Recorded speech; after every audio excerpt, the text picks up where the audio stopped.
So I'm chilling here on my front porch, right? And I don't know if you can see them trees over there, right?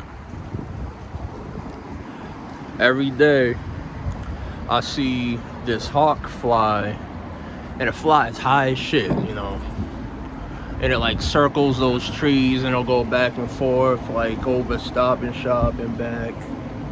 And I don't know, it's just so captivating, right?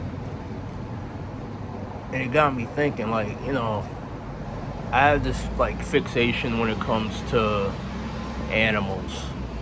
Um, I always have, and you know, I try to refrain from the term or phrase "spirit animals" because its connotations with certain indigenous people, and I don't want to be a culture vulture. Um, so, for the sake of this video, I'll refer to them as animal guides. But I feel like I've always had animal guides in my life. Um,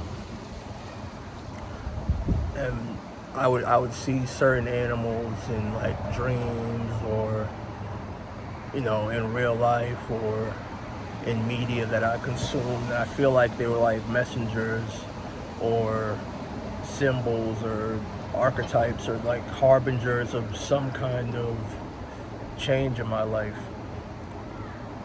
Now, one of the earliest ones I can remember were crows, crows and ravens. And I know that they're associated with like, darker themes and symbols and ideas.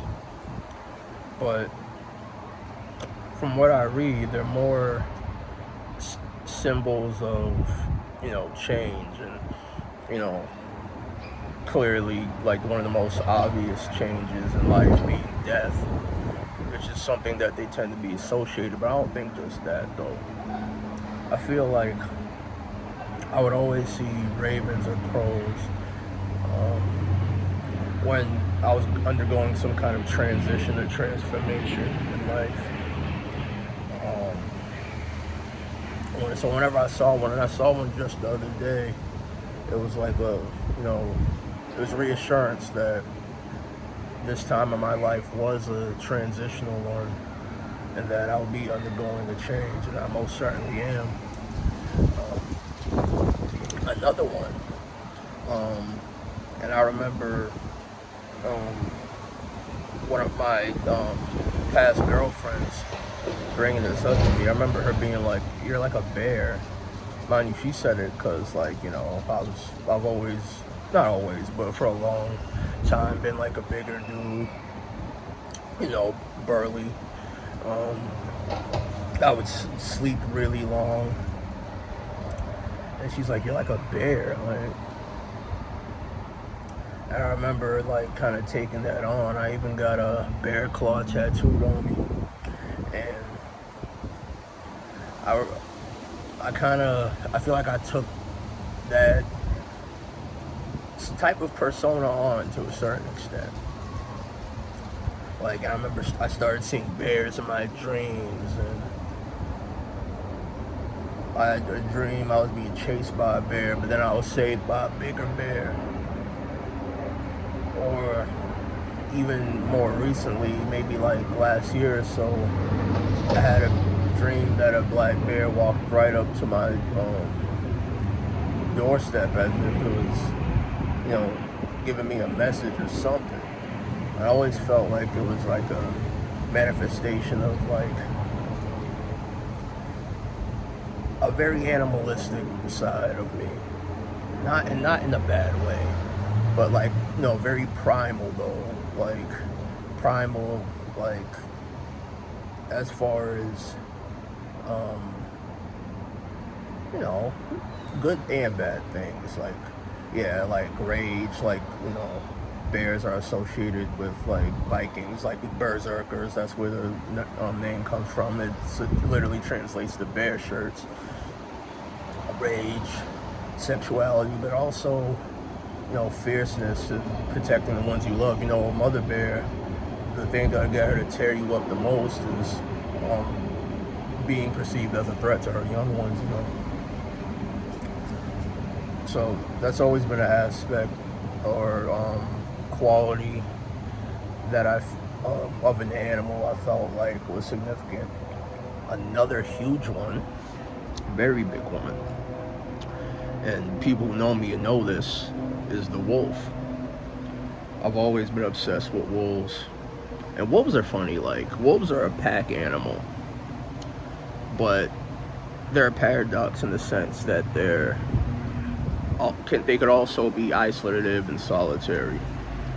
You know, you have the lone wolf archetype, and I've had people be like, you know, that's not a real thing. Like, yeah, I get it. Wolves are a pack animal, but lone wolves is obviously a thing. Like, everybody's a smart ass. But anyway, but I always thought that dichotomy was interesting, and I always just, you know, I for a long time saw myself as a lone wolf. But then when I think about it, I have a very core group of individuals that I hold near and dear to me and would kill for and die for, and you know, what's more wolf-like than that?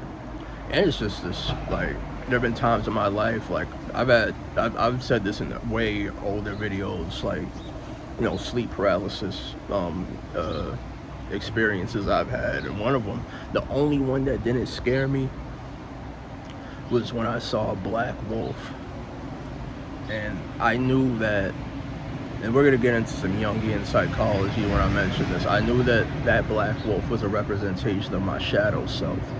Your shadow archetype is a concept by Carl Jung,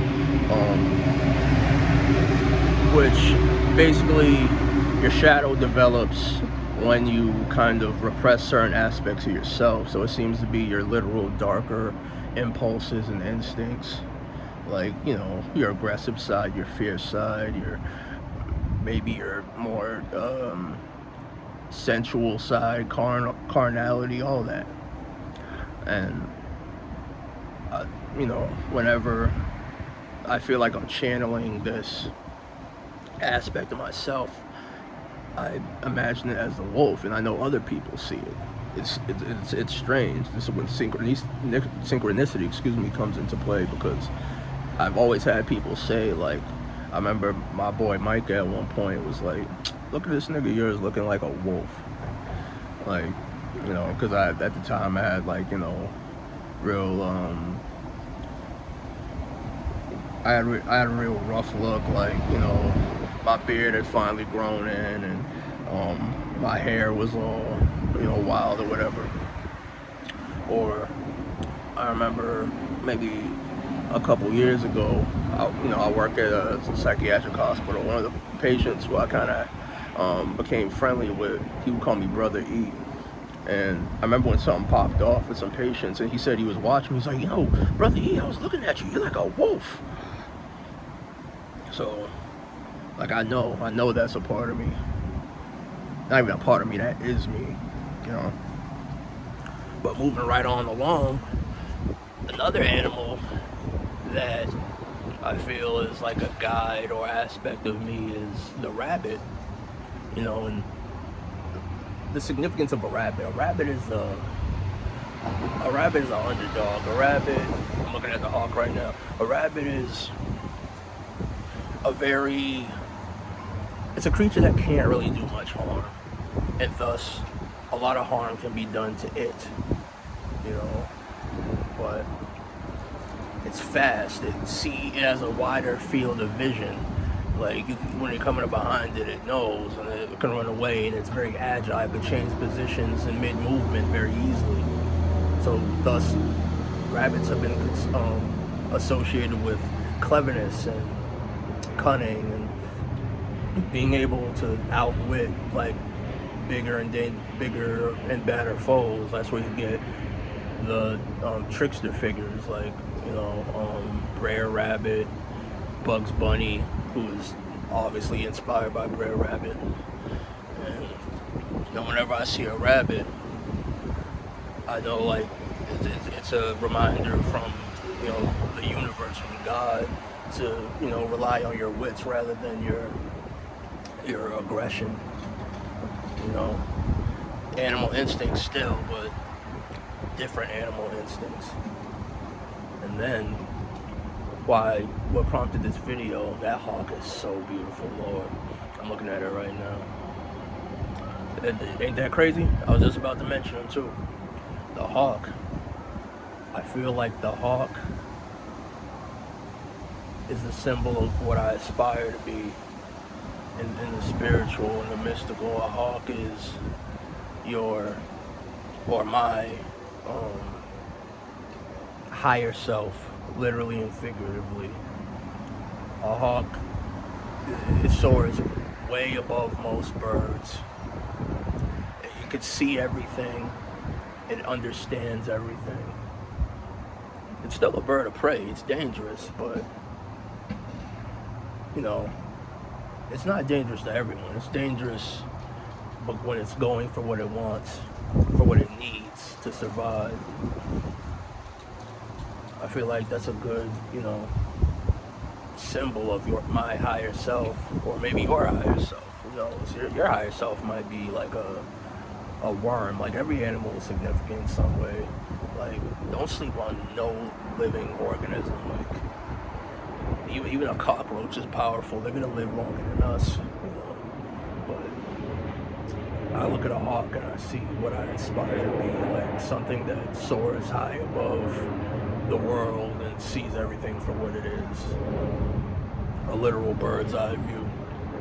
So yeah, man, I was wanting to do this video, talk about, animal symbols, animal guides, what some cultures refer to as the spirit animals, totems, and yeah, y'all chime in. Tell me what you think your animal guide is. And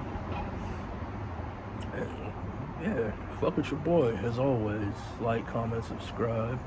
It's your boy, yours. Peace out.